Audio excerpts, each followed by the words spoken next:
ഈ ജിമ്മിൽ പോകുന്നവർ ഇപ്പോൾ കൂടുതലായിട്ട് കാർഡിയക് അറസ്റ്റ് ഒക്കെ വന്നിട്ട് കുഴഞ്ഞു വീഴുന്നതായിട്ടും അങ്ങനെ കുറേ കേസ് നമുക്ക് കാണാൻ പറ്റും. ഇപ്പോൾ റീസെൻ്റ്ലി ട്രിവാൻഡ്രത്തും ഇതുപോലൊരു സംഭവം ഉണ്ടായല്ലോ. അപ്പോൾ എന്താണ് ഇതിന്റെ യഥാർത്ഥ റീസൺ? ഇതിപ്പോ കാർഡിയക് അറസ്റ്റ് വരുന്നത് ജിമ്മുകളിലും അല്ലെങ്കിൽ ഫിറ്റ്നസ് സെന്ററുകളിലും മാത്രമല്ല, പല സ്ഥലങ്ങളിലും ഇത് സംഭവിക്കുന്നുണ്ട്. അതുകൊണ്ട് തന്നെയാണ് ഞങ്ങൾ എസ്പെഷ്യലി എടുത്ത് പറയുന്നത്, പിന്നെ ഇത് ചെയ്യുന്ന സർട്ടിഫൈഡ് ആയിട്ടുള്ള ഒരു ഫിറ്റ്നസ് ട്രെയിനേഴ്സ് ഉണ്ട് എന്നുണ്ടെങ്കിൽ, ഇപ്പം ഞങ്ങൾ ഇതിനകത്ത് തന്നെ CPR കോഴ്സ് ഞങ്ങൾ കണ്ടക്ട് ചെയ്യുന്നുണ്ട്. അപ്പൊ അതുകൊണ്ട് തന്നെ വരുന്ന ട്രെയിനേഴ്സിന് അറിയാം മേ ബി ഇത്തരം എന്തെങ്കിലും ഇഷ്യൂസ് വന്നു കഴിഞ്ഞാൽ എന്ത് ചെയ്യണം, ഫസ്റ്റ് എയ്ഡ് ആയിട്ട് എന്താണ് ചെയ്യേണ്ടത് എന്നുള്ള ഞങ്ങളെ സ്റ്റുഡൻസിന് ഓൾറെഡി ഞങ്ങൾ ആ ഒരു കോഴ്സ് ഇതിനകത്ത് തന്നെ ഉണ്ട്.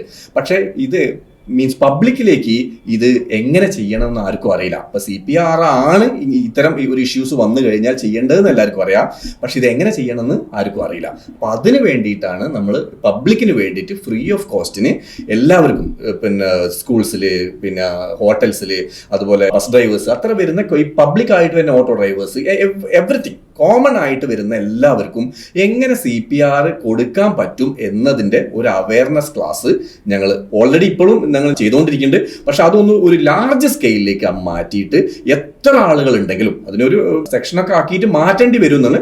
അതിനുള്ള എല്ലാ സൗകര്യങ്ങളും ഇന്ന് ഞങ്ങളുടെ അടുത്തുണ്ട്.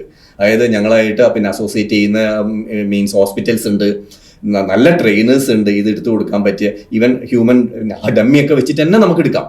അത്തരം ക്ലാസ്സുകളൊക്കെ ഞങ്ങൾക്ക് അത് പ്രൊവൈഡ് ചെയ്യാൻ ഞങ്ങൾ 100% ബില്ലിങ്ങുമാണ്.